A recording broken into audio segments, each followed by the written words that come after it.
தமிழ்நாடு சட்டமன்ற பேரவைக்கு தேர்ந்தெடுக்கப்பட்டு பாராட்டத்தக்க வகையில் பணியாற்றினார்கள். இம்முன்னாள் உறுப்பினரது மறைவால் அவரை பிரிந்து வருந்தும் அவர்தம் குடும்பத்தினருக்கு ஆழ்ந்த இரங்கலையும் அனுதாபத்தினையும் இப்பேரவையின் சார்பிலும் என் சார்பிலும் தெரிவித்துக் கொள்கிறேன்.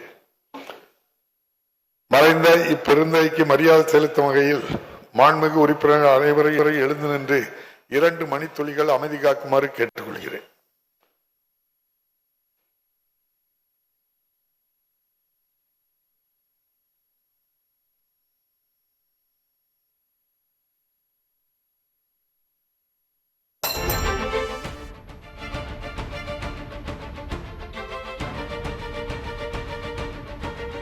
இரங்கல் தீர்மானங்கள்.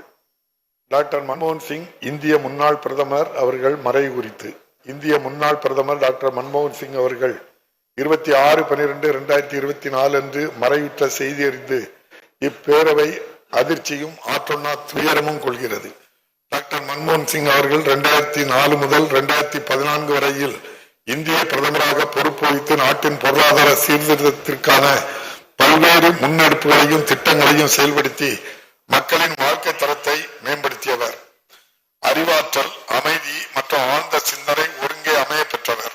தமிழ்நாட்டு மக்களின் மீதும் முத்தமிழறிஞர் டாக்டர் கலைஞர் அவர்களின் மீதும் கொண்டிருந்த அன்பின் காரணமாக சிறப்பு மிகு திட்டங்களை தமிழ்நாட்டின் வளர்ச்சிக்கென தந்தவர். பொருளாதார அறிஞரான டாக்டர் மன்மோகன் சிங் அவர்கள் ஒன்றிய நிதி அமைச்சராகவும் மாநிலங்களவையின் எதிர்க்கட்சி தலைவராகவும் இந்திய ரிசர்வ் வங்கியின் ஆளுநராகவும் ஒன்றிய நிதிக்குழு தலைவராகவும் திறம்பட பணியாற்றியவர்.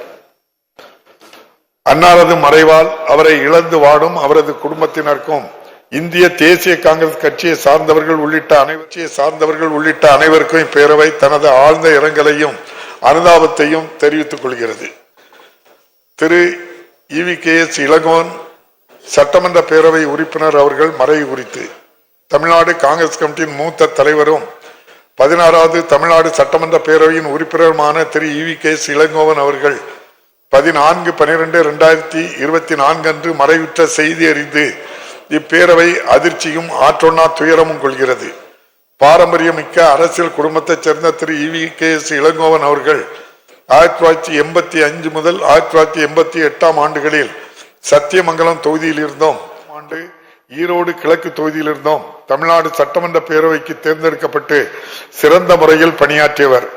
மேலும் 2004 முதல் 2009 ஆண்டுகளில் வரை கோபிச்செட்டிப்பாளையம் மக்களவை தொகுதி உறுப்பினராக தேர்ந்தெடுக்கப்பட்டு ஒன்றிய அமைச்சராகவும் நன்கு பணியாற்றியவர். அன்புடன் பழகும் பண்பாலும் திறம்பட பணியாற்றும் பாங்காலும் அனைத்து தரப்பு மக்களின் அன்பையும் ஆதரவையும் பெற்றவர். அன்னாரது மறைவால் அவரை இழந்து வாடும் அவரது குடும்பத்தினருக்கும் இந்திய தேசிய காங்கிரஸ் கட்சியை சார்ந்தவர்கள் உள்ளிட்ட அனைவருக்கும் இப்பேரவை தனது ஆழ்ந்த இரங்கலையும் அனுதாபத்தையும் தெரிவித்துக் கொள்கிறது. இந்த இரங்கல் தீர்மானங்களை நிறைவேற்றும் முகத்தானும் மறைந்த இப்பெருந்தைகளுக்கு மரியாதை செலுத்தும் வகையிலும் மாண்புமிகு உறுப்பினர்கள் அனைவரும் எழுந்து நின்று 2 மணித்துளிகள் அமைதி காக்குமாறு கேட்டுக்கொள்கிறேன்.